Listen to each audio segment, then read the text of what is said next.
Hello and welcome to the NBA DFS Slate Breakdown for Monday, October 28th.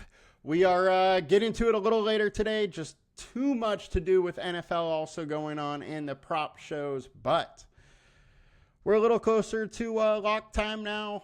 My ideas are, a little closer to how they will end up at the end of the slate today. But before we get into it, my name's Tyler. I am your host at FlatTyler83 on Twitter and on your DFS sites now. Also, come join us at LineStar. It's only a free 7-day trial through the app stores. So that is the best way and cheapest way to try us out if you have never done it before. With that trial, you do get access to both the website and our apps. The apps are great. We are showing the website here, but all ways are great to try us out. Whatever works best for you. Now, let's get into the slate. 11 games on FanDuel. We have 9 games on DraftKings. They don't have the late games in it. So we will go through all of them. And starting at point guard on FanDuel, we got Kobe White, 19% owned. I don't mind some Kobe White. I talked about his usage being similar to what it was last year. On Friday when he went absolutely nuts. Hope that won some people money. All in all, I'm fine with some White. I just probably am not going over the field on him in this spot.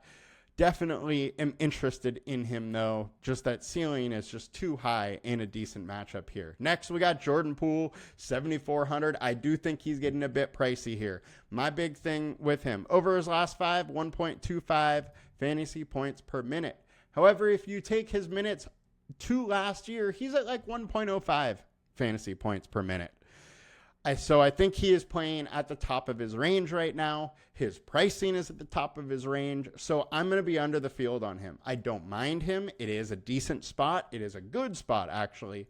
But I do worry that his price is getting a little up there and he's going higher owned. So I may go a little bit elsewhere. Colin Sexton, I am very surprised to see him being 16% owned. However, I do think he is too cheap. He's down to 5,500, and he's a guy that does have a 40-point ceiling. The issue is his minutes. Game 1, 25 minutes, 25 points. Game 2, 21 minutes in a total blowout. So I think at this point, we are a little unsure of what his minutes are going to be, and that's why I say I'm surprised to see him be this high owned, but I'm going to be going there. He is a great fantasy per minute guy, and so I'm going to have some shots on it. Am I going to go super hard on him? No, I think it is kind of risky, and I do want to watch his ownership throughout the day, but 5,500 is too enticing for me to just say, nah. All right, now let's get into some pivots. Jamal Murray versus the Toronto Raptors. He is down to 7,300. Hasn't been lower than that since prior to February, and can't go back there. But he is super cheap. He played 38 minutes game 1, 37 minutes game 2, and now he's in a great matchup versus Toronto. I'm here. I think Murray's in a great spot, and going low owned is crazy to me when he's been playing these type of minutes. As long as it's not a super, super blowout, I think he gets there tonight, and I don't mind going there. Next pivot is Fred VanVleet.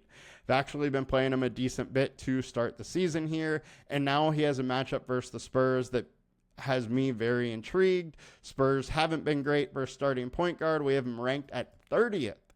219 totals, a little lower than I would have expected, but I think he can definitely show up. Had 38 versus them on Saturday.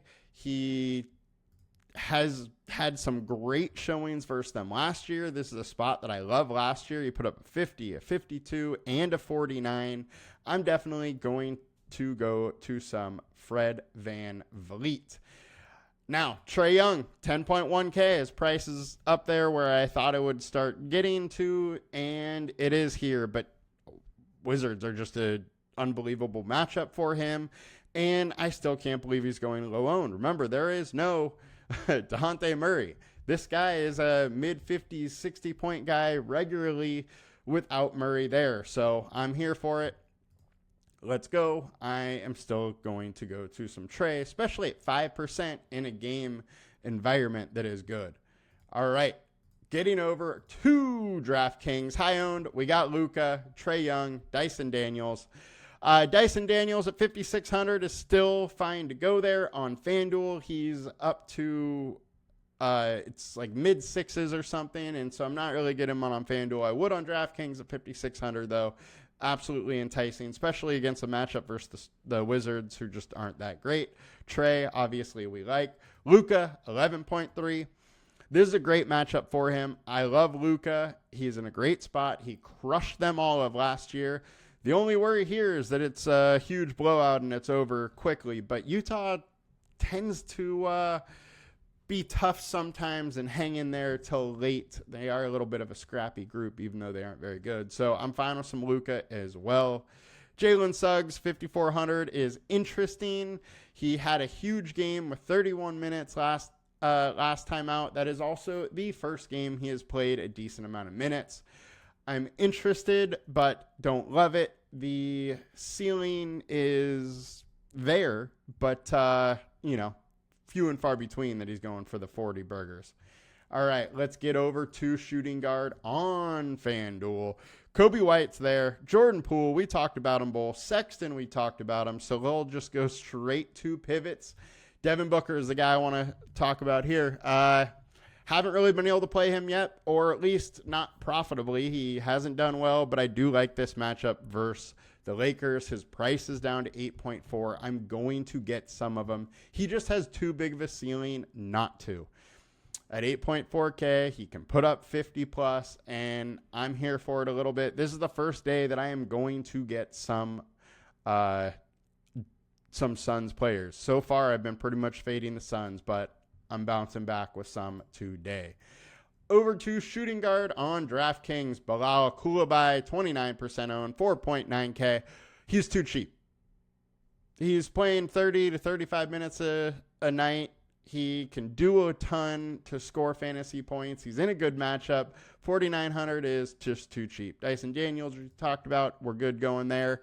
Jaden Hardy, it is a very, very crowded room for the guards here, and he's not really getting minutes, so I think he's a little bit pricey. I would, however, love going to Miles McBride at 4.3. He is questionable right now, but he's going to get the minutes, and 4.3K is too cheap. And Cassell, 27 minutes last night with no Trey Jones or last game, so I am a little interested going that way as well. I think the minutes are going to be there. I don't think Chris Paul plays a ton of minutes, so that is an interesting value option. Small forward on FanDuel, we got Tobias Harris. So far, Tobias Harris has been doo-doo. He's at like 0.7 or something fantasy points per minute. We have him at 0.65. He's just been straight bad. So I have a hard time to want to go there versus Miami, who is a very good defensive team. And him being at high ownership is wild to me. I mean, even when his usage was a little bit higher with Philadelphia, he would be around 30s, which is 5-6x for him right now. So I don't love where he's priced, and he's been bad and high owned. I'm probably going elsewhere. Jalen Johnson, I like his game a lot. This is a game that he could definitely strive in. I'm fine to have some of him, not going overboard. Kyle Kuzma, I'm pretty intrigued with Kuzma. We do have minutes worries, though. 24 game 2, 28 game 1, but both blowouts. I would expect him to be 32, 34 if the game is close, and if that happens, he does have the ceiling, but minutes are definitely a worry at this point. All right, pivots. Scotty Barnes quickly is likely out again. He's probably going to start at point guard. RJ Barrett is questionable now. I think that actually will help Barnes just because there's more places to pass the ball. And defense has to, pay attention to Barnes a little bit Barrett and not just Barnes. I'm definitely a little interested. He's 8,600. His usage is high when he's with the point. So I am fine going here. I'm not going to go overboard, but it's an interesting spot. Zachary Reisner, the first round draft pick, number 1 pick. He's interesting. Got 27 minutes last game at 3,900. I'm a little intrigued. If he gets 24, he's probably going to pay off that salary. I don't absolutely love the spot, but definitely intrigued. Josh Hart, 6,100, 37 minutes last game, 24 the game before that. I'm definitely interested with him. He does have a little ankle issue, though, and is questionable, so make sure you pay attention to news. Slightly interested in him as a pivot. And then Booker we talked about, and then Michael Porter Jr. Look, Porter Jr. lived in the low 30s to low 40s last year, and now he has a good matchup versus the Raptors. Been at 30 so far, been playing solid minutes. I'm interested to go to MPJ. On to small forward on DraftKings. Bilal's there. Too cheap. Jason Tatum has been absolutely crushing it. I am not going to try and talk you off Tatum. It's in a big-time matchup. He's 50 every single game so far. He's done okay versus Milwaukee in the past. I'm fine going there. Just not going to go super hard. I do think DeAndre Hunter at 5,300 is a little interesting in this matchup versus the Wizards. However, he was out last game, and he's questionable now, so we're not totally sure if he's going to play. But the ceiling is there. He went for 40 in 33 minutes versus Charlotte, and, Wizards aren't any better. So why not? Getting over to power forward, our high-owned is Tobias Harris. Jalen Johnson, we covered both of them. Patrick Williams is next, 4,500. I'm a little bit interested because he can hit, 30 plus in this matchup. He's getting minutes, 24 to 36. Most likely scenarios that 26, 28, as long as the game stays close. But it's a good matchup, so I'm willing to get here a little bit at 4,500. We talked about Barnes, talked about Hart, talked about Gordon. Talked about Porter, not Gordon. Aaron Gordon, I think, is an interesting one. He has been as consistent as it comes over the last couple years with Denver. Now, he hasn't really shown that so far this year. He hasn't been shooting very well, but he's at 27 and 22, not shooting well. He shoots well, and that's mid-30s, fairly easily. So I'm fine taking some shots on Gordon versus the Raptors. One thing is I don't love MPJ and Gordon both in the same lineup. It tends to be one of them and not both of them. So I will try to keep those two separated a little bit. Domantas Sabonis, 9,800 versus Portland. Portland just gives it up, and Sabonis is an absolute beast. The worry, 54, 41. Those numbers that he had last year versus Portland aren't winning you a tournament. They just aren't killing you. So that's my worry is I don't know if we actually have a ceiling performance in the bag here, because it could easily be a blowout, and they have more help with DeRozan there.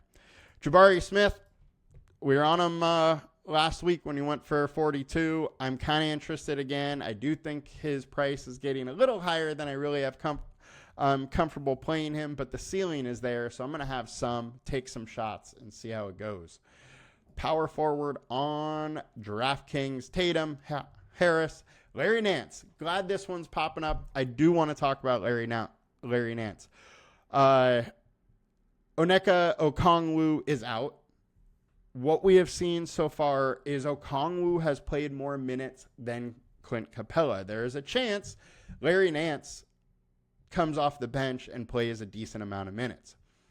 If he plays what Clint Capella has, 18 or like 20, 22-ish, yeah, he might hit, but he's not going to win you anything.